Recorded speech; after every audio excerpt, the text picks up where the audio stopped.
together and recap how much wisdom we've gained this past year. What we've learned. You know, what you need to be prepared for down here and working out in the backcountry of southern Utah. And being so remote. Well, probably the first thing is just a general preparedness. Every time we come out here, I mean, we're getting to the point where we're going to have more that we can leave out of the property. But as you travel around for stuff, you got to be prepared for anything. So we have everything and anything, really. Yeah. So we bring first aid stuff, tools, electricity, so generators and batteries and multiple ways to get electricity. Well, backups for almost everything. We'll bring lanterns just in case lights and stuff aren't working in the cabins. We'll bring extra food. We learned that one the hard way when we got stranded out here that one time. That's right. Now I'm thinking about it, we should have brought a spare tire for the trailer to bring back today.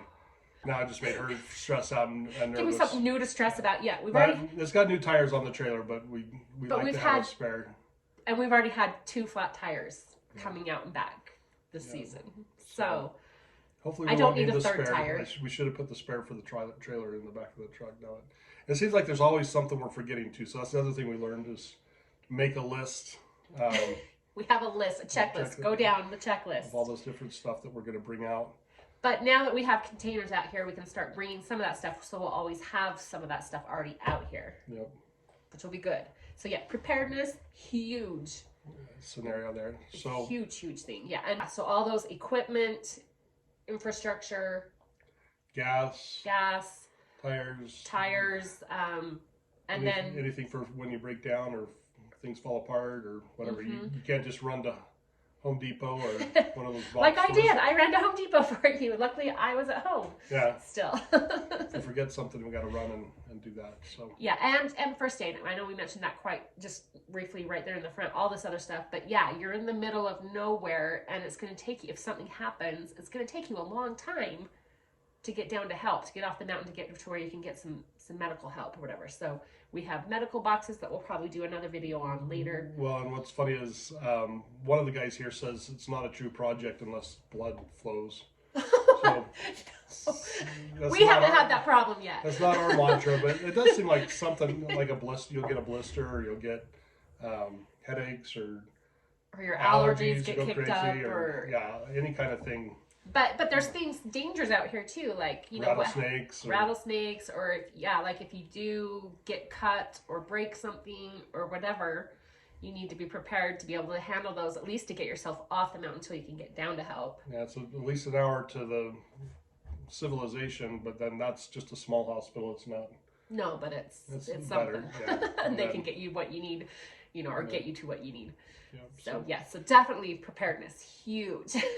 And kind of goes along with that is road conditions change drastically with weather. So weather becomes critical. Yes. Knowing what the weather is, we're constantly looking at our weather apps and trying to know when it's going to storm or rain or whatever. And it was surprising how much of a concern weather was. To me, it was very surprising. It can change so fast. Yeah. So we can get flash floods here. We've got the video of the flood coming down and washing out the road. We probably could have made it over that road, but that's an example of be safe. I'm sorry. You can get locked in because of the roads. There's been a couple times couldn't even drive onto our lot or got stuck right onto the entrance of our lot. Because the soil out here, where things are at, there's a lot of clay in the soil, and that just turns into this slick mess. Doesn't matter if you got 4-wheel drive, if you've got great tires, that stuff just turns slick. But it's super slick. What's crazy is once it dries out, it then becomes really sticky. You can get it all sticky to all over your vehicle. So that's the other thing about driving in the mud is when it gets on your vehicle, it turns into this muddy, sticky mess. Yeah. So, but back to the roads and the slick conditions, neighbors, friends out here have told us, when it rains or gets wet, you just wait it out an hour or two, and then it it goes away pretty quickly. In the summer. In the summer. We found out now that in the winter, it's not going to dry out quite as fast. In the summer, it's warm enough that things really dry out, and the rain usually doesn't stick around that long, and it just soaks it up. Gone. Yeah. So if you wait around for a couple hours, it'll dry out enough that slickness goes away. But so in the winter, we found that it's better to come in when it's cold. So go in early in the morning when the ground is frozen. And it's amazing the amount of traction you can get when things are frozen versus a muddy mess. So and it's not slippery. It's just frozen. It's just hard, solid, which is good. I mean, if there's snow on the ground, obviously, or ice, that'll make it slick. But so far, we've been able to travel pretty well. They say early in the morning or late at night during the winter is the best times to travel without messing up the roads and getting your vehicle all muddy and messy. Yeah. And so, but speaking of muddy, messy roads, neighbors and friends told us we need a winch. Having a winch is very important. Yeah. So we don't actually have one for our truck, but we did go out and we bought a winch. A winch attached to a Jeep. It's attached to a Jeep. We actually haven't brought the Jeep out here yet either, so that'll be fun to do that next year. We'll see that maybe more next year in the next year's videos. And then, but both of our four-wheelers do have winches on them. Four-wheelers have winches on them, so that's good. But yeah, the truck, and like that one time I did get stuck on that tree stump. You got pulled off with a winch? I did get pulled off by a neighbor with a winch. Thank you to him. We learned that it's nice to have equipment like a winch or other items like that. Again, kind of tied to that is the weather, paying attention to the weather. There's a couple things with that. One is travel, so being able to make sure you can get in and out on roads and stuff that way. But it also comes into play when you're working. So if we've got a project or something planned, we need to try and get it done before the rainy season. So there is a monsoon season out here. So if we can get work done before the monsoons or during the monsoons, it's interesting. Generally, the mornings are pretty good. Mornings, skies clear, whatever. Monsoons usually hit in the afternoon. So every afternoon during the monsoon season, it'll rain. So if you can try and get stuff done earlier in the day, it's better. But obviously, if you're digging trenches or something along those lines that you don't want filled up with water, then monsoon season's not a good time to try and schedule those before monsoon season really starts, which usually starts, July or August? Time, kind of around in there is when it usually tends to start. And then weather will play a role. Obviously, we can't come up as easily in the winter due to access and stuff that way with the winter. So, just be aware of the weather, flash floods, all that kind of stuff can come out. And with monsoons, they can be intense. They can dump a lot of rain all at one time and lots of lightning and thunder. So one thing that helps us and makes Becca feel a little bit more secure about that is the ranch does have a ranch radio system. So again, another benefit of the HOA is there's radios out here for safety, and we can pretty well catch anybody on the ranch radio wherever we are. So even though we don't have cell phone coverage, if we have the radios with us when we get stuck or whatever, everybody's willing to come and help and I really appreciate the feeling of community that's been out here. And with the radios, I don't know, maybe it's because we're all so remote, you kind of have to rely on each other and create a community. But everybody that we've met so far has been really nice and really helpful in that regard. And I've really, really appreciated that.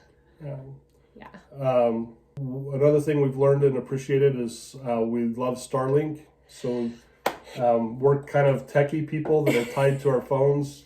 And we should probably be getting out here a little bit more to escape the electronic stuff, but we still like being connected back to... Like if we're here and the kids are still back at home, like if they didn't come with us, which we've left them home a couple of times. Quite a few times. And with your job, you can work remote, which was another... thing that we figured out this year is that we can actually work from up here with Starlink. And it doesn't cause any problems. So that's a goal of ours, is to be able to spend longer time frames out here. And then be able to work and then enjoy the evenings and stuff like that after work. So so Elon Musk, love him or hate him, we love his Starlink. It's been really good for us. But then with the Starlink, we've also got to have electricity. So we found that we really like our solar trailer as well. Solar is important, I think, if you're going to be setting up a homestead or a cabin out here anyway.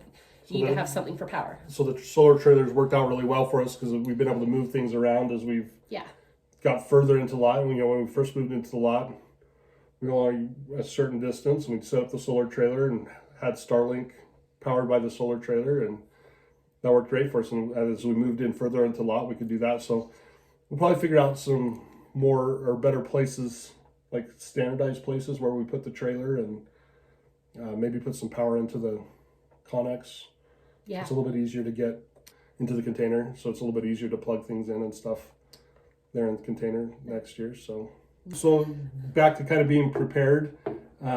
We have gone through a couple sets of tires out here. Mm-hmm. So the trailer tires got worn out, and we actually blew a tire. I haven't blown a tire probably ever in my life, but we blew the tire on the trailer for the dump trailer that we haul our tractor in. And when I took it in, they said that there's at least one other one that was really close to going as well. So we ended up replacing all of those. Our truck tires, I was just trying to get a little bit more time out of them. I knew we'd probably want new tires for the winter, especially if we're going to come out here during the winter. Rock kind of went through that, but so we've actually ended up getting thicker, stiffer tires than we normally would. We kind of like that gentler ride. So we've sacrificed ride for stronger, thicker tires. But you need them out here, I feel like. It's very rocky. Both the trailer and the trailer we put all steel tires on. So it should have some pretty good strength there. And then we went with a thicker ply, like a 16 ply or something like that on the truck tires. So I'm feeling like that we should be good for the next year at least. Yeah. But we might go through tires a little quicker than we have in the past out here. So there's definitely wear and tear on the vehicles too. Got some new dents and scratches and everything on the truck, but that's one of the reasons we got the four-wheelers too, is hopefully reduce some of that wear and tear as we're exploring around. Yeah. But next year I'm really looking forward to exploring a lot more. Yeah, me too. I think that'll be really fun. I mean, we did that after we finally got the containers delivered. We did get a day to go out and do that, and that was a lot of fun. Yeah, that was a lot of fun. We found some cool stuff nearby. So lots of cool stuff nearby. That's what we're hoping to. We're hoping to learn the area better next year. Yeah. So this year we learned the do's and don'ts and how to be prepared. Next year we'll learn how to have fun out here. Yeah, it'll be fun. I like that idea. Yeah. Okay, what else is on the list? I think that's about it. Oh, no. What? We need to talk about wildlife. Oh, wildlife. Yep. Wildlife. Okay. Couple things on wildlife. One, black cows at night. That's not wildlife. Those are... Well, it's animals. Domesticated animals. Domesticated animals. Wildlife is just going to be like the deer. Okay, well, we'll get to that part in a minute. And the squirrels. And the squirrels. But the black cows at night. So the cows free range out here, and black cows at night are hard to see. Yeah, Becca's been she's like, I didn't think of that, but and driving out, they are a little bit harder to see. They hide in the shadows. Yeah, like sometimes I feel like I see a shadow, I'm like, is that a cow? You're on hyper. But driving out in general, driving around, especially dusk or evening around here, you got to watch out for cows, watch out for deer, watch out for other vehicles. But yeah, you got to be cautious of things. But yeah, the cows can kind of hide. So you have to watch out. You just got to watch for them in general. Those longhorns. Every time I try and drive past them, I'm worried the horns. It's like don't scratch the truck. They seem to know where the horns are, but if those went through the truck, they could probably just punch right through the truck. Like the first time Hiram and I ran into the longhorns, we're just like, yeah, we just didn't know. We're like, don't like attack us, like, because they have their babies with them. You know how some animals are very protective of their babies. These are protective of their babies too, but yeah, we were worried about their horns, like them trying to like attack us through the windows, and but they're. Well, and then staying out of the cabins, we do have to rodent-proof the cabins and stuff. So that's one of the other things we're always conscious of. Yeah. Our containers, I think, are fairly rodent-proof, but as we build a cabin, we're going to want to make sure it stays rodent-proof. And Becca learned not to feed the squirrels. Don't feed the squirrels. You don't want them to come back. You don't want to encourage them. No. Yeah. But they get into everything. If you look at one of our other videos, we actually had a squirrel that was down in the grill. The grill. It's too bad we weren't filming when it came out of there. It's quite exciting when it came popping up out of the nest in the grill. But, and then I left him a squirrel offering, which was not a good idea. Don't feed the squirrels. Lesson learned. Yeah, so learned about wildlife out here. Yeah, for sure. All right. Was there anything else that we've learned? I think that's all. Those are pretty big lessons, mostly. Yeah. That we've learned. Yeah, so lots of adventures this first year. But it's been a lot of fun, building memories, right? Building memories, that's right. Oh. Yeah. It's been good. Okay. All right, well, we'll catch you guys on another video. Thanks for watching and coming on our adventures with us. Ciao.